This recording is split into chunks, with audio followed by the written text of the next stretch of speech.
Welcome to another episode of The Brand Called You, a podcast and podcast show that brings you leadership lessons, knowledge, experience, and wisdom from thousands of successful individuals from around the world.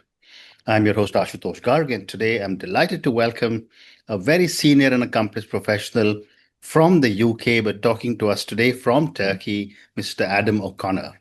Adam, welcome to the show. Thanks, Ash. Great to be here. Looking forward to our conversation. Thank you. Adam is the Chief Commercial Officer of Gear Incorporated.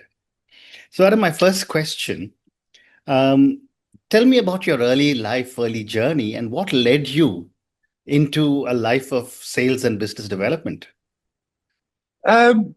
Like quite a lot of people, Ash, I kind of fell into sales, but if I give you a bit of background, I went to school, I graduated from school, then I went to work in a hotel and I was enjoying myself, just enjoying life, just going through the motions as young men tend to do. And it come to a point that I decided to go back to university and study for a business management degree. And education had always been pretty easy for me, and I don't want to say that in a context this thing. But when I went back to do my degree, I really struggled with economics, and I can explain to you economics really easily, But when it came to the exam, for some reason, I just couldn't get it, and it was a new experience for me. At that time, a lady was staying in the hotel with me who was actually a doctor of economics, and she came to me one day and saw me studying and said, "Adam, what's going on?" I explained the whole situation to her. And she said, "Well, I've just started this new company and I've got a proposition for you. If you come and help me set the company up and sell for me, I'll help you pass your economics part and you can get your degree." So I joined her company, her outsourcing company. I was employee number 35. I had never really sold before, but I had lots of interaction with people in the hotel and learned how to talk to everybody from British royalty to the local trash men.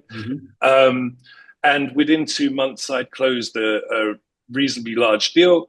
And she said to me, I really need you to come and do it full time. You have sort of a natural gift of talking to people and selling. So we done that. I headed to the Philippines for 3 months to see the operations and ended up staying there around 12 years before I came back to the UK.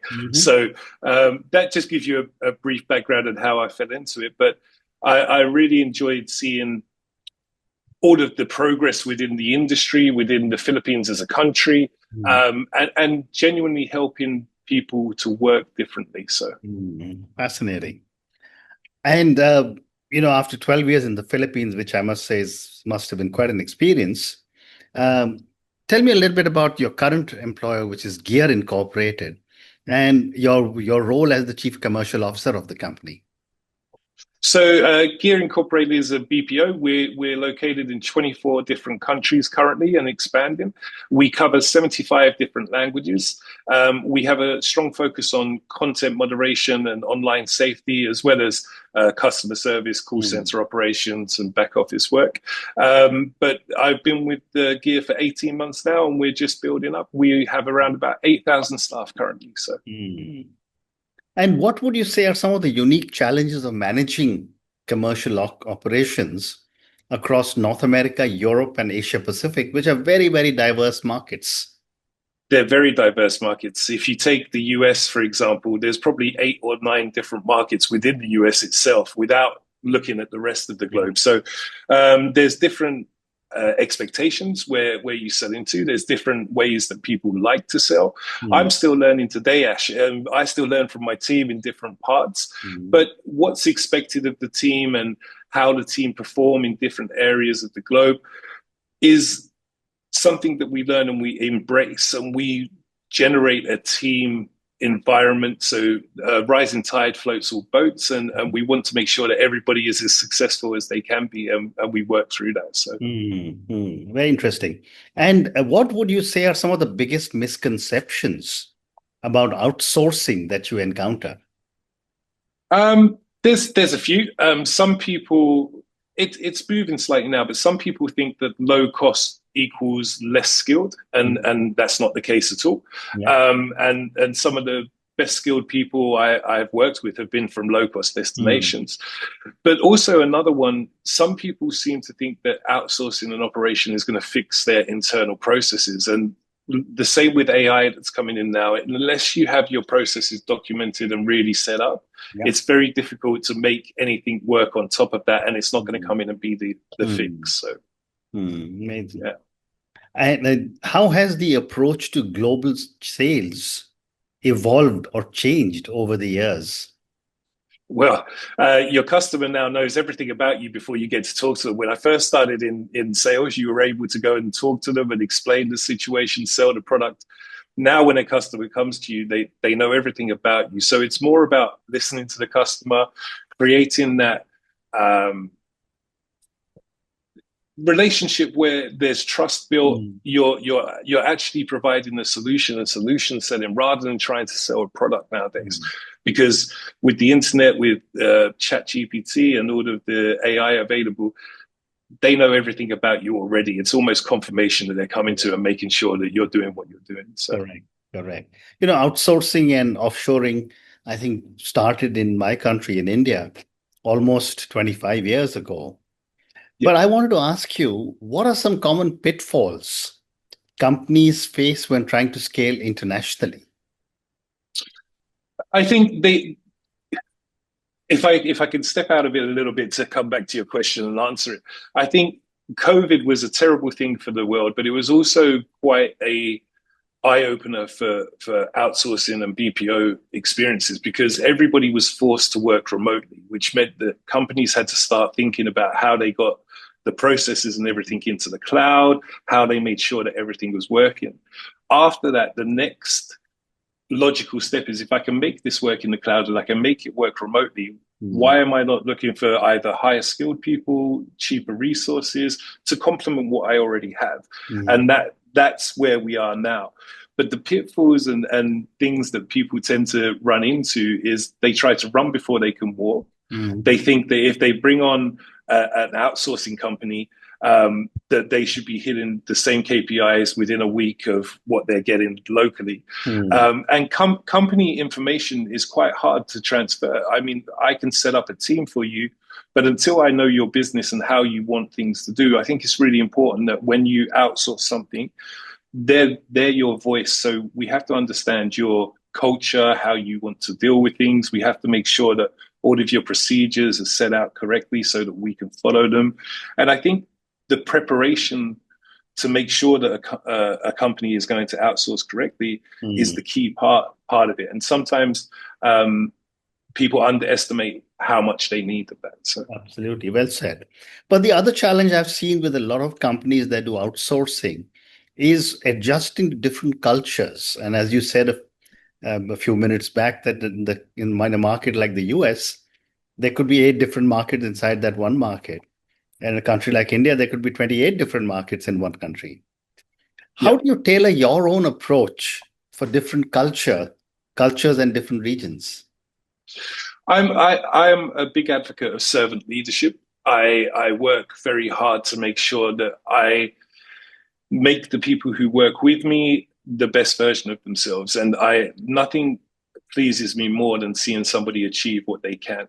Hmm. Everybody at heart wants to be successful, no matter what culture you're from. Correct. Understanding the people, understanding where they're coming from, and understanding what their goals are, and then empowering them to reach those goals. So it's not about telling people you should do this, you should do that. It's about guiding people, working with them, asking their opinions, listening to them, and building them up, no matter what the culture is. You have to break through cultures sometimes. Some cultures tend to want to say yes and not upset the boss. And I try and break through that to really understand who the person is, understand how to get to where they want to Yeah, be. So very interesting. And what role does technology play when it comes to engagement strategies?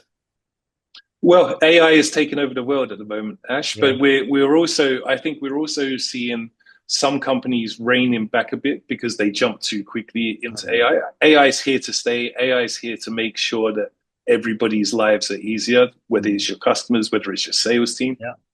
But it has to be used in the right way, and it has to be used to make things better, not just because AI is the new buzzword. Mm. And I think that if you implement a people first with AI strategy, then you're doing something right. So we're seeing AI be able to do things at scale that it takes a lot of people to do, which is fantastic. Mm. But you also still need that personal approach. I don't think customers or potential customers are happy if they're just dealing with AI, and you're always going to need that relationship building. So I think there's a fine balance that we need there. Yeah, yeah.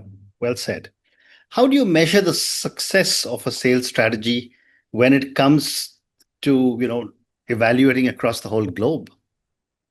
Well, sometimes you tailor the sales strategies depending on where you're going to as well. I mean, as we touched upon, there's different personalities, personas wherever you go in the world, Mm. and some sales strategies won't work as well in different markets. So we tend to have a blanket approach in terms of this is what we can do here, this is the pricing we can approach here. But how we tailor the solution, we try to tailor the solution for each individual customer and come up with a solution that's going to work. Mm. So again, I think if you're solution selling and looking to build a journey with a customer that's going to work for them, it's a lot easier to build a sales strategy based on individual components rather than a wide-ranging sales strategy for the whole company.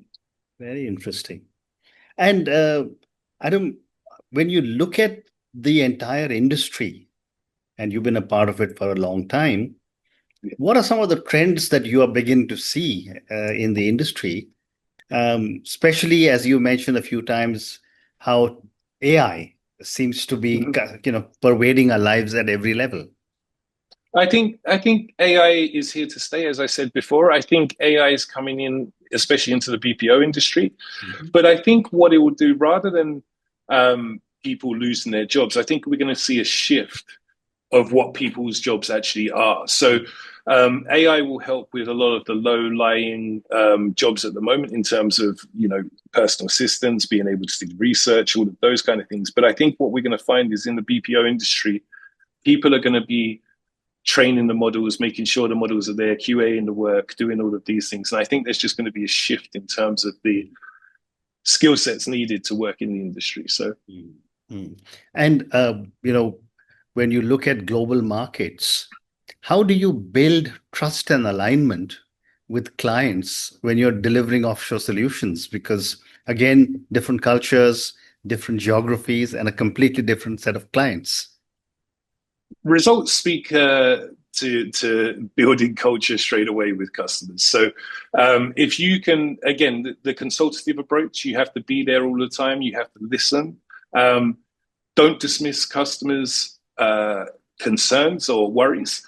Work with them to make sure that you've got the right KPIs, that they understand the journey, that you have a ramp plan. Mm-hmm. Make sure that everything that you're doing, the customer is involved in. But one of the key things that we found has worked has allow the customer to actually meet the person via video chat. So have stand-ups, weekly stand-ups or things so that they can actually see. It's not just a name on a piece of paper or a voice on the other end of the phone.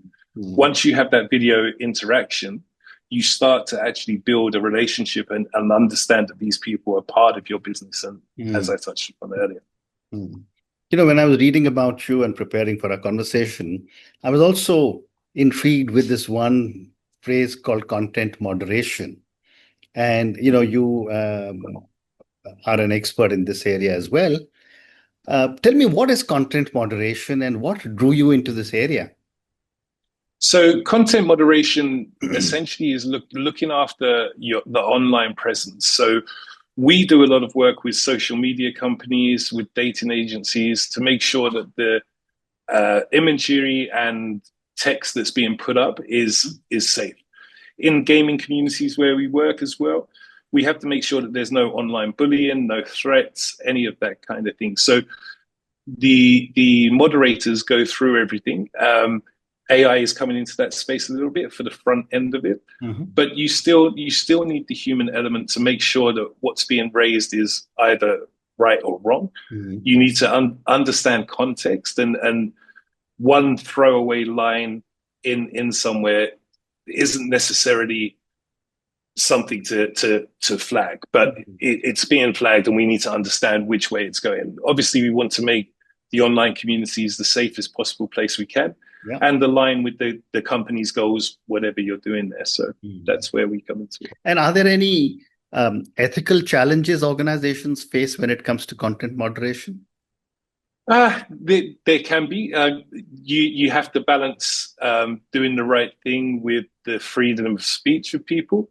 You have to make sure that you've set out your procedures and policies very clearly for everybody to follow, including the moderators themselves, so they know what's acceptable and what's not. But it's a balancing act. I mean, the internet's a marvelous thing, and we're all connected a lot more than we were when I first started in this journey. But with that has come the online culture of trolls and bad things along with it as well. So there's a fine balance between making sure that your content is right, people have the right to say what they want, but also not harming anybody else and not provoking any reactions that could cause harm to people. So, how can companies balance freedom of expression with the need for safety and compliance? It all comes down to policy and adherence. So as long as you are very transparent with what your policies are, what's acceptable, what's not, making sure that any online bullying, any child exploitation, anything along those lines is completely outlawed, any threats to people is outlawed, I think we can all agree that that's not suitable to be on a platform. Then it comes down to company policy. What do you allow? What do you not? Making sure that people can express themselves, but in the right way and not harm others while you're doing it. I think that's very important. Adam, time for two more questions for you. In your experience, what distinguishes an effective content moderation strategy? Again, it's making sure that everything is set out, not only for the content moderators, but also for the customers who are using the platform, whether that be a dating agency, a game, or social media. Making sure that you're not instigating any online hatred for people, making sure that you're not causing harm, but also not misrepresenting. I mean, we're moving into the world now where there's deep fakes and things and people are putting on there. It's not hard to bring people into a situation where it can really ruin people's lives. So making sure that all of those things are clearly labeled, people understand that it's not right, making sure that there's no hate speech anywhere is very, very important. And my last question, what advice would you give to leaders who are setting up or scaling trust and safety operations? Understand your policies, understand what is acceptable and what's not. Clearly define them and make sure that your provider or your staff understand where it is. If you're looking to bring in AI to help you because it cuts costs, that's absolutely fine, but you have to have that human verification on top of that, as sometimes AI can get things wrong, and not in a bad way. It could flag a simple photo of a father hugging his son and say, oh, this could be bad, and that person could be in trouble when they actually haven't done anything wrong. So I think it's very, very important to set clear boundaries, clear policies, and continue to monitor that. Great example. Thank you. And on that note, Adam, thank you so much for speaking to me about your own journey. Thank you for speaking to me at some length about outsourcing, offshoring, content moderation, and trust and safety. I think these are areas that I didn't know much about, but thank you for educating me and a lot of my viewers and listeners. Thank you again and good luck. Appreciate your time. Thank you.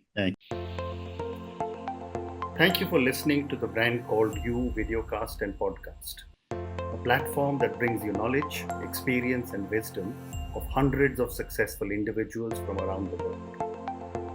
Do visit our website www.tbcy.in to watch and listen to the stories of many more individuals.